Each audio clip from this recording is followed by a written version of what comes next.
दोस्तों, आजकल तरबूज यानी कि वाटरमेलन खाने से मौत के कई मामले सामने आए हैं।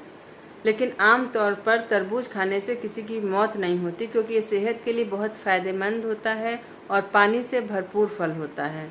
लेकिन तरबूज खाने के बाद लोगों के बीमार होने या मौत होने की जो खबरें आती हैं, उनके पीछे तरबूज खुद नहीं बल्कि उसमें की जाने वाली मिलावट, हानिकारक केमिकल्स और बैक्टीरिया जिम्मेदार होते हैं, है ना। तो क्या कारण होते हैं ऐसे जिसकी वजह से तरबूज खाने की ये सब समस्याएं देखने को मिल रही हैं। तो सबसे पहला कारण आता है केमिकल्स और नकली रंगों की मिलावट, यानी कि केमिकल एडल्टरेशन। तो क्या होता है कि नेचुरल रूप से जब तरबूज ग्रो करेगा तो एक सीमित अवधि तक ग्रो करेगा। उसके लिए लोग मुनाफा कमाने के लिए तरबूज को समय से पहले पकाने और उसे अंदर ज्यादा लाल व मीठा दिखाने के लिए खतरनाक तरीके अपनाते हैं, जिसका ही ये दुष्परिणाम होता है। एक केमिकल होता है एरिथ्रोसिन। एरिथ्रोसिन जो होता है वो लाल रंग को एरिथ्रोसिन बोलते हैं। तो ये एरिथ्रोसिन जो होता है तरबूज को अंदर से चटक लाल कलर का दिखाने के लिए उसमें उसी एरिथ्रोसिन का इंजेक्शन लगा दिया जाता है और ये केमिकल उसके अंदर मिला दिया जाता है। और जब यह रंग शरीर के लिए हमारे अंदर जाता है शरीर में, तो बहुत टॉक्सिक होता है और ये दिक्कत करता है। फिर आती है कैल्शियम कार्बाइड और ऑक्सीटोसिन। तरबूज को जल्दी बड़ा करने और पकाने के लिए ऑक्सीटोसिन और इनका यूज किया जाता है। तो ऐसे तरबूज खाने से लीवर, किडनी और पेट को भारी नुकसान होता है, जो कि जानलेवा भी हो सकता है। तो एक तो ये रीज़न होता है। दूसरा आता है फिर बैक्टीरियल इन्फेक्शन या बैक्टीरियल कंटामिनेशन, बैक्टीरिया का संक्रमण। चूँकि गर्मी के मौसम में बैक्टीरिया बहुत तेज़ी से फैलते हैं। सड़क के किनारे जो कटने वाले कटे तरबूज होते हैं, वो तरबूज पहले से काट कर दुकानों में खुले रखे हुए होते हैं। उन पर धूल, मक्खियाँ और सबसे इस समय का जो बहुत ज़्यादा वायरल जो बैक्टीरिया है साल्मोनेला टाइफी या फिर ई कोलाई जो होता है, ये खतरनाक बैक्टीरिया उस पर बैठ जाते हैं और जब कोई उन्हें खाता है तो उन्हें फूड पॉइजनिंग या गैस्ट्रोएंटेराइटिस यानी कि सीवियर स्टमक इन्फेक्शन हो जाता है ना। इसके सिम्टम क्या होंगे? लगातार उल्टी दस्त होने लगते हैं और शरीर का पूरा पानी मतलब वोमिटिंग के थ्रू बाहर निकल जाता है, जिससे शरीर में सीवियर डिहाइड्रेशन हो जाता है, जिससे मरीज की जान पर बन आती है। तो एक ये रीज़न होता है।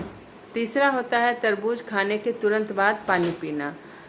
तरबूज में पहले से ही लगभग 92% पानी होता है। इसे खाने के तुरंत बाद पानी या कोई कोल्ड ड्रिंक पीने से जो पेट में आपका पेट के जो डाइजेस्टिव फ्लूइड्स होते हैं वो एकदम डाइल्यूट हो जाते हैं, जिसकी वजह से आपका डाइजेशन जो है वो पूरी तरीके से बिगड़ जाता है। जब जूसेस डाइल्यूट हो जाएंगे तो पचेगा नहीं अच्छी तरीके से, और फिर बहुत ज़्यादा पानी होने की वजह से अचानक उल्टी, दस्त या कॉलरा जैसी स्थिति बन जाती है। चौथी बात आती है खराब या सड़े हुए तरबूज का सेवन। कई बार तरबूज अंदर से सड़ चुका होता है या फ्रिज में कई दिनों तक रखा हुआ रहता है। तो चूंकि कटा हुआ फ्रिज में रखा हुआ, जिसमें बैक्टीरिया लिस्टेरिया नाम का बैक्टीरिया पनप जाता है, और जब ऐसे दूषित तरबूज को हम खाते हैं तो हमारे शरीर में गंभीर इन्फेक्शन फैल जाता है ना। तो ये सब वजह होती हैं जिनकी वजह से हमें प्रॉब्लम होती है। तो आप इन सब चीज़ों को समझिए और तरबूज पर ब्लेम ना करते हुए, तरबूज एक अच्छा फल है, उसको खाने की कोशिश करिए। तरबूज खाते समय बस सावधानी बरतना है कि साबुत तरबूज खरीदें, कभी भी पहले से कटा हुआ तरबूज ना खरीदें। हमेशा पूरा तरबूज लाएं और घर पर खुद काट कर खाएं। अच्छे से पहले धुल लें। तरबूज को काटने से पहले अच्छे से साफ पानी से अच्छी तरह धो लें, ताकि उसके अगर छिलके पर भी कुछ केमिकल या गंदगी लगे हुआ है तो वो निकल जाए। नहीं तो चाकू के रास्ते आप गंदे में काटेंगे तो अंदर चला जाएगा। केमिकल वाले तरबूज को पहचान लें, मतलब उसको आपको पहचानने का तरीका आना चाहिए कि आप केमिकल वाले तरबूज को कैसे पहचानेंगे।